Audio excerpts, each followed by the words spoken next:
Everyone, welcome back to channel parents talk, जहाँ पे हम लोग बात करते हैं बच्चों से रिलेटेड इश्यूज की एंड पेरेंट्स की प्रॉब्लम की। तो अक्सर पेरेंट्स की शिकायत होती है कि बच्चा पढ़ने ही नहीं बैठता है, बच्चे को पढ़ने में मन ही नहीं लगता है। यार कैसे लगेगा हम अगर बोरिंग तरीके से पढ़ाएंगे। तो अगर आप इनोवेटिव तरीके से, मजे वाले तरीके से पढ़ाएंगे ना, तो हर बच्चा पढ़ेगा। क्योंकि अगर बच्चे को खेल खेल में पढ़ाएंगे तो क्यों नहीं खेलेगा, बच्चे को तो खेलना पसंद ही होता है ना।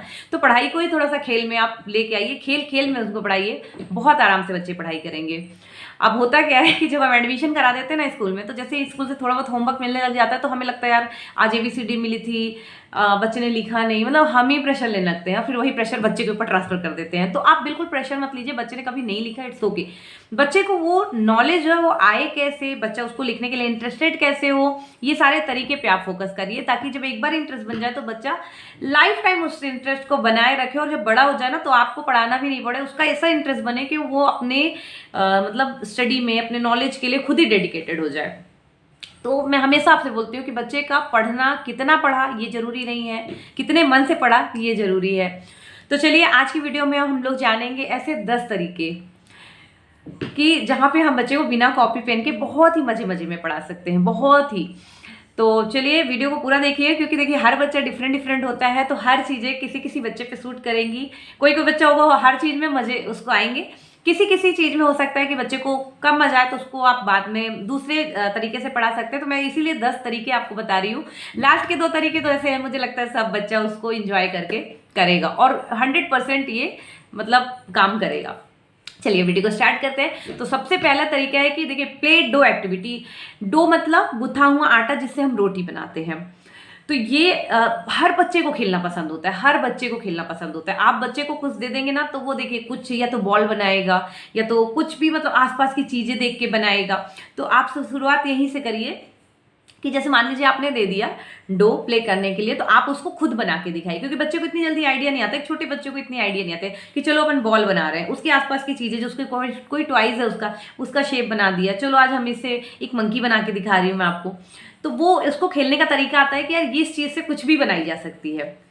जब बच्चे को खेलने में ये खेलना तरीका आ जाए ना, फिर जब आप पढ़ाएंगे ना तो फिर आप उससे बोलिए चलो अपन इससे A बनाते हैं, चलो अपन B बनाते हैं, तो देखना उसको बहुत ज्यादा मजा आता है। अब वो देखो बनाएगा तो तभी जब उसको आ रहा होगा, या नहीं आ रहा हो तो वो सीखेगा, लेकिन वो प्ले डो करने में उसको मजा आएगा तो वो उसी में सीख लेगा। तो ये रहा पहला तरीका। अब यहाँ पे अगर बच्चा थोड़ा बड़ा है ना, तो आप जैसे किसी ने स्पेलिंग पढ़ाई आपने, तो बच्चे से आप स्पेलिंग लिखवा सकते हैं। 1 2 3 पढ़ा है, 1 2 लिखवा सकते हैं, काका का पढ़ा है वो लिखवा सकते हैं। तो मतलब ये एक ऐसी एक्टिविटी है, प्ले डो एक्टिविटी, हर बच्चे को पसंद होती है। जब भी बच्चा पढ़ने से डिनाई करे ना कि आज मन नहीं है, तो बोलना चलो इससे अपन खेलेंगे, और उसके बाद धीरे से उसको पढ़ाई पे आप जो है तो लेके जा सकते हो। अब आते हैं दूसरी एक्टिविटी पे। तो ये है एक एयर प्ले एक्टिविटी, मतलब हम हवा में खेलने वाले हैं इसमें। तो आपको क्या करना है, इसमें बच्चे को सामने बिठा लेना है और आपको हवा में ही जो चीज़, जैसे एयर में, तो आप वहाँ पे जैसे A बना सकते हैं कि देखो बेटा आप ध्यान से देखना मैं क्या बना रही हूँ। मैंने बनाया, क्या बनाया मैंने, तो बताएगा A या B, या बहुत ध्यान से देखेगा, कॉन्सेंट्रेशन लेवल 20 से बढ़ेगा, ठीक है, बॉन्डिंग बढ़ेगी, प्लस पढ़ाई तो होगी। लेकिन हाँ, इसमें एक चीज़ आपको ध्यान रखना है कि जैसे बच्चा अगर सामने बैठा है तो ना आपको अपनी साइड से सीधा नहीं, आपको अपने साइड से जो है तो मतलब मिरर इमेज की तरह बनाना है, ताकि बच्चे को सामने से वो सही लेटर दिखे, मतलब क्योंकि वो सामने से देख रहा होगा तो उसको सीधा दिखे, ऐसे बनाना। तो ये हो गई एक हमारी सेकंड एक्टिविटी, इसको बच्चे बहुत इंजॉय करते हैं। एक तीसरी एक्टिविटी इसी से मिलती जुलती है।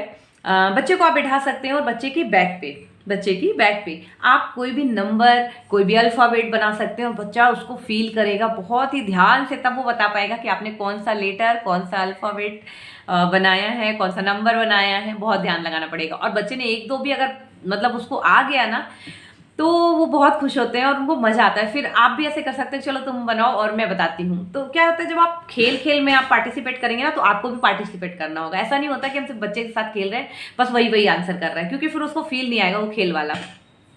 इसमें आप एक काम कर सकते हैं, बच्चा बहुत छोटा है तो आप बहुत स्लोली उस चीज को बनाएं ताकि बच्चे को समझ आए। बच्चा थोड़ा बड़ा है तो आप फास्ट थोड़ा सा कर सकते हैं।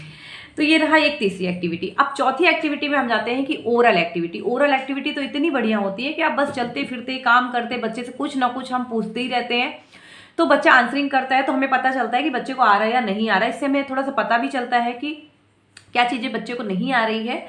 और दूसरी चीज़ ये कि जब बच्चे आंसर करते हैं ना, तो बच्चे को भी कॉन्फिडेंस बढ़ता है कि हाँ मम्मा ने मुझसे पूछा और मैंने ये चीज़ बता दी। अब इसमें कॉपी पेपर की यूज़ होती नहीं है और कम टाइम में बहुत ज़्यादा रिवाइज कर सकता है बच्चा। बच्चे को ओरल एक्टिविटी में भी मजा आता है क्योंकि लिखना नहीं पड़ता, अक्सर लिखने से बच्चे थोड़ा सा भागते हैं। तो ऐसी कंडीशन में अगर आपको रिवाइज कराना है तो ओरल एक्टिविटी भी बहुत अच्छी होती है। और ओरल एक्टिविटी में ना जैसे आप एडिशन वगैरह सिखा रहे हैं तो वो तो बहुत ही अच्छा होता है। मतलब एडिशन में क्या होता है कि मेंटल जो प्रोसेस बहुत अच्छी हो जाती है बच्चों की, है ना, मेंटल ग्रोथ बहुत अच्छी होती है। जैसे मान लीजिए आप इनिशियली अगर मैं बोलूँ तो आप ऐसे बता सकते हैं बेटा मेरे पास एक चॉकलेट है, दो आपके पास है और मैंने अपनी चॉकलेट आपको दे दी, अब आप बताओ कितनी चॉकलेट हुई आपके पास।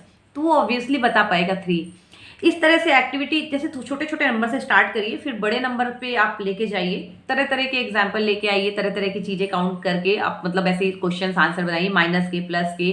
और जैसे बच्चा छोटा है तो 5 तक के ले लिए, थोड़ा बड़ा है LKG UKG 10 तक का ले लिया, थोड़ा और बड़ा है ना UKG तक का 20 तक के नंबर हमने पूछ लिए। इससे देखिए बच्चा कितना फास्ट उस चीज को ना बिना कॉपी बिना पेन के कैलकुलेशन कर पा रहा है, मतलब कितना फास्ट उसका दिमाग चलेगा।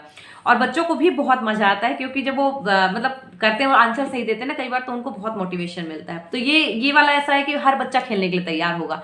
कई बार बच्चे खुद से बोलते हैं मम्मा हमसे क्वेश्चन पूछो। जब आप खेलना शुरू करेंगे ना आप एनालाइज करेंगे, बच्चा बोलेगा मम्मा मुझसे क्वेश्चन पूछो, इस टाइप के मजा आता है उनको। तो ये था हमारा 4 जो तरीका था बच्चे को पढ़ाने को। अब एक जो तरीका है वो है play card activity. Play card activity भी बहुत अच्छी होती है। मैंने आपको प्ले कार्ड बनाना बताया है ना, जो फ्लैश कार्ड बनाते हैं मार्केट में भी मिलते हैं, आप वो भी मंगा सकते हैं। तो वो आप बच्चे के सामने रख दीजिए। इसमें क्या करना है कि आपको बोलना है बच्चे को, वो आपको निकाल के प्ले जो कार्ड है वो दिखाना है, ठीक है। और इस तरीके से जैसे बच्चा छोटा है तो ABCD 1 2 3 का कर सकते हैं, बच्चा बड़ा है तो साइड वर्ड्स के कार्ड आते हैं, स्पेलिंग के कार्ड्स आते, उस टाइप के कार्ड्स आप ले सकते हैं। और बड़े बच्चे को उस टाइप के कार्ड निकालने को बोल सकते हैं। इसलिए जब बच्चा स्पेलिंग पढ़ेगा जानेगा तभी निकाल पाएगा, ABCD बच्चा पहचानेगा तभी निकाल पाएगा। फिर आप बच्चे से बोलिए चलो अब तुम मुझसे पूछना मैं निकालती हूँ, तो आप थोड़ा सा पार्टिसिपेट करके इस गेम को भी खेल सकते हैं। इसमें भी बच्चे की बहुत अच्छी लर्निंग हो जाती है। इसके बाद बहुत अच्छी एक्टिविटी है कि जैसे बच्चे के पास ब्लॉक्स है तो उसमें बहुत यूनिट रहती है ब्लॉक्स में, तो आप उससे बनवा सकते हैं कि चलो अपन इसे A बना रहे हैं, B बना रहे हैं, शेप बना रहे हैं, जो सर्कल बना रहे हैं, कुछ भी मतलब जो भी आपको पढ़ाना है उससे रिलेटेड आप उससे बनवा सकते हैं, कलर की सॉर्टिंग करवा सकते हैं, मतलब तरह तरह की चीजें आप उससे एक्टिविटी से, बिल्डिंग नहीं बहुत सारी चीजें बना सकते हैं। इस पे मैंने एक वीडियो भी डाली हुई, वो आप देख सकते हैं। एंड इसमें आप बच्चे को मतलब जैसे होता है ना स्मॉल बिग का कॉन्सेप्ट क्लियर कर सकते हैं, बहुत सारी चीजें हैं जो उससे बहुत सारे गेम बनाए जा सकते हैं। फिर इसके बाद एक जो होता है, मतलब इस गेम का मैंने नाम रखा है फॉरगेट, है ना, हम भूल गए, ठीक है, हम भूल गए। मतलब हम बच्चे को ये बोल सकते हैं इसमें कि जैसे मान लो सपोज मैंने बच्चों को एप्पल की स्पेलिंग पढ़ाई थी, ठीक है, अब मैंने 2 दिन पहले पढ़ाई थी, तो मैं बोलूँगी बेटा मैंने आपको उस दिन एप्पल की स्पेलिंग पढ़ाई थी और मेरे को ना ध्यान नहीं आ रही, आप बता सकते हो क्या होती है, मुझे याद नहीं आ रहा है। थोड़ा सा आपको यहाँ पे एक्टिंग करनी पड़ेगी, तो रियल एक्टिंग होनी चाहिए, मतलब बच्चे को समझ नहीं आना चाहिए कि आप गलत, मतलब आप सिर्फ बन रहे हो, बताना चाहिए एक ही बात कुछ था लेकिन समझ नहीं आ रहा क्या था। तो बच्चे को इतना मजा आता है ना, अगर बच्चे को आ रहा है तब तो फटाफट बता देगा कि मम्मा इसकी स्पेलिंग तो ये होती है, हो गया रिवीजन। और नहीं आता है तो आप उसको बोलो कि भैया एक बात बताओ बेटा, आप ना बुक में जाके देख के आओ कि क्या बताया था मैंने, एक बार देख के आओ। यकीन मानिए वो जाएगा देखेगा, जब वो ध्यान से देखेगा और आपके आते तक वो उस चीज को याद रखेगा, फिर आपको बताएगा और डेफिनेटली धीरे धीरे इस तरह से स्पेलिंग को याद कर लेता है। कोई भी स्पेलिंग बच्चे को याद नहीं होना, ये वाला ट्रिक वहां पे आप यूज करके आज ही के आज देख लेना, बहुत जल्दी से बच्चों को स्पेलिंग याद हो जाती है। तो इससे भी एक पढ़ाई का पैटर्न पूरा होता है जिससे बच्चे अच्छे तरीके से मेमोराइज कर पाते हैं कोई भी चीज जब आप पढ़ाते हैं उनको। एक्टिविटी जो इसके बाद एक एक्टिविटी आती है कलरिंग एक्टिविटी, जो कि बहुत बहुत बच्चे बहुत इंजॉय करते हैं। इसमें भी उनको कलर करने में बहुत मजा आता है। जो चीज आप पढ़ा रहे हैं उसी को कलर करने को दे दीजिए, बच्चा बहुत इंटरेस्ट से कलरिंग करता है। कभी कभी तो आप ये चाहे तो क्राफ्टिंग भी करवा सकते हैं, अगर बच्चा बड़ा है और सीजर चलाना आता है तो क्राफ्टिंग के थ्रू भी उसको बता सकते हैं कि चलो आपने फ्रूट ड्रॉ किया है, उसको थोड़ा सा कट करके आप दिखाओ और बताओ कट करना है आज आपको। और रही बात कलरिंग की, तो कलरिंग तो मुझे लगता है कि छोटा बच्चा से लेके बड़े बच्चे तक इंजॉय करते हैं। तो मतलब अभी आज की मैं बात बता रही हूँ, मेरा बेटा 1.5 साल का है और वो ड्रॉस पे बार बार बिल्कुल लगा हुआ था खींचने पे। मैंने उसको बोला क्या चाहिए आपको, तो उसने सिर्फ यही बोला कि वाटर कलर, उसको वाटर कलर चाहिए। फिर मैंने उसको टेबल पे बिठाया, वाटर कलर दिया, तो वाटर कलर किया, 1-1.5 घंटे इन्वॉल्व रहा। तो मतलब आप ये सोचो 1.5 साल के बच्चे से लेके बड़े बच्चे तक कलरिंग में बहुत अच्छे से इन्वॉल्व रहते हैं। तो ये इस एक्टिविटी के थ्रू आप ABCD स्पेलिंग हो गई 1 2 3 का खा गा घा, कोई वर्ड्स लिखना है, कुछ भी नई चीज़ पढ़ाए, कोई आपने राइमिंग वर्ड्स पढ़ाए हैं वो कलर करने को दे सकते हैं। मतलब जितना आपने पढ़ाया उससे कुछ ना कुछ आप कलरिंग में दे सकते हैं, बच्चा सब कुछ कर सकता है। अब मैंने आपसे बताई थी कि 2 चीज़ मैं ऐसी आपको बताऊंगी जो 100% बच्चों को अच्छी लगती है। देखो बच्चा एक ही चीज़ पढ़ पढ़ के ना बोर हो जाता है, तो आप क्या करोगे, जब भी आपके साथ बच्चा है और उसको कुछ ना कुछ नया नॉलेज देते जाओ। जैसे कि आप आपके आसपास की चीज़ें बता सकते हो। अगर बच्चा आपसे टू बी कम्युनिकेशन में, सपोज एक एग्जाम्पल के लिए मैं आपको ये बता रही, जैसे मान लीजिए बच्चे ने आपको बताया कि मम्मा मैंने मैंगो की स्पेलिंग याद की, तो आप वहाँ पे क्या बोल सकते हो कि अच्छा मैंगो की स्पेलिंग याद की, बताओ क्या होता है। बताया जब उसने तो पता है इसमें 2 स्पेलिंग छुपी हुई है, तो आप वहाँ पे बता सकते हैं मैन गो, लिख कर बताइए उसको। देखो मैन गो, मैन मैन मतलब पता है क्या होता है आपको, नहीं पता तो उसे बताइए। गो मतलब अक्सर बच्चों को पता होता है कि हाँ जाना, तो यहाँ पे 2 स्पेलिंग निकल के आई, तो मतलब उनको कुछ नया, कुछ इंटरेस्टिंग, कुछ बढ़िया से बताइए। और बताने का तरीका भी आना चाहिए कि हाँ पता है इससे 2 स्पेलिंग निकलती है, आपको पता है, मतलब ऐसा एक्साइटमेंट वाला होना चाहिए आपका एक्सप्रेशन भी कि हाँ उसको भी सुनने में एक्साइटमेंट आना चाहिए। तो बच्चे कुछ ना कुछ नया बताते रहिए। जैसे कि आप बता सकते हैं ना कि आप अर्थ में रहते हो, पता है अर्थ के अंदर ना बहुत सारे कॉन्टिनेंट होते हैं, कि अब कॉन्टिनेंट मतलब आप सोचोगे इतने छोटे बच्चे को ये क्या बताना, लेकिन यकीन मानिए मेरी मतलब जब बेटी 4 साल 4.5 साल की थी ना, उसे पूरे इंडिया के मतलब कैपिटल होती है, जितने स्टेट होते हैं वो और उनकी कैपिटल के नेम सभी पता थे उसको। और बस मतलब हम खेल खेल में पढ़ाई किया करते थे। पढ़ाई क्या, मैं जैसे किचन में रहती थी, वो आती थी तो मैं उससे इस तरह बातें किया करती थी। धीरे धीरे धीरे धीरे उसको पूरे इंडिया के जितने कैपिटल और उनके स्टेट के सारे नाम याद हो गए थे, कहाँ पे प्लेस्ड है वो भी, क्योंकि हमने एक चार्ट लगा रखा था, तो उससे भी मैं थोड़ा थोड़ा उसको बताती थी। तो अब सोचो 4.5 साल की उम्र में उसको सब कुछ पता था ये। तो मैं उसी हिसाब से आपको बता रही हूँ कि ऐसा लगता है ना कि ये बच्चों को क्या बताना। आप जितना ज़्यादा चीज़ों को जोड़ते चले जाएंगे ना, जितना नॉलेज बच्चों के एक से दूसरा कोरिलेट करते चले जाएंगे ना, बच्चों को नॉलेज उतना ज़्यादा बढ़ता है। अब दूसरी चीज़ पे आते हैं। दूसरी एक ऐसी चीज़ जिसपे बच्चे को मज़ा आता है टीचर बनने में। बच्चे को हमेशा बोल के रखिए कि आप ना पढ़ाओ, जब आप डेली पढ़ाते हो कभी बोला करो चलो मैं स्टूडेंट हूँ, आप मुझे बताओ, ठीक है मैं भूल गई, अब बताओ मैंने कैसे बताया था आपको। तो देखना वो स्टार्टिंग से सारी चीज़ें आपको बताएगा। अगर आपने उसने स्टैंडिंग लाइन सिखाई होगी ना स्लीपिंग, तो वो आपको वो भी बताएगा। उसके बाद ए बी कैसे बनता है वो भी बता देगा। और कुछ टाइम ऐसा भी होता है कि यार आपको अगर नहीं इन्वॉल्व होना तो उसके टॉय को बिठा दीजिए, आप बोलिए इनको पढ़ा डालो। बच्चों को बड़ा मजा आता है टीचर बनने में। तो देखिए वो एक्टिविटी बच्चे बड़े अच्छे से करते हैं। मतलब ये हैबिट अगर बच्चे को 2-3 साल में पड़ गई ना, तो वो LKG UKG फर्स्ट तक भी उसको मजा आता है कि चलो मेरे कुछ फ्रेंड्स आ जाएं और मैं उनको पढ़ाऊँ। पढ़ाने की टीचिंग की हैबिट ही उनमें आ जाती है।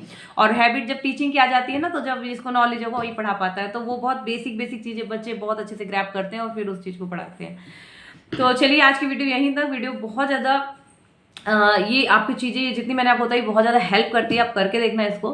एंड वीडियो पसंद आएगा तो वीडियो को लाइक कर लेना, चैनल पे नए होंगे तो सब्सक्राइब करिएगा। मिलेंगे फिर किसी नेक्स्ट वीडियो में, तब तक के लिए बाय बाय। और वीडियो को शेयर जरूर कर दीजिएगा। चलिए मिलेंगे किसी नेक्स्ट वीडियो में।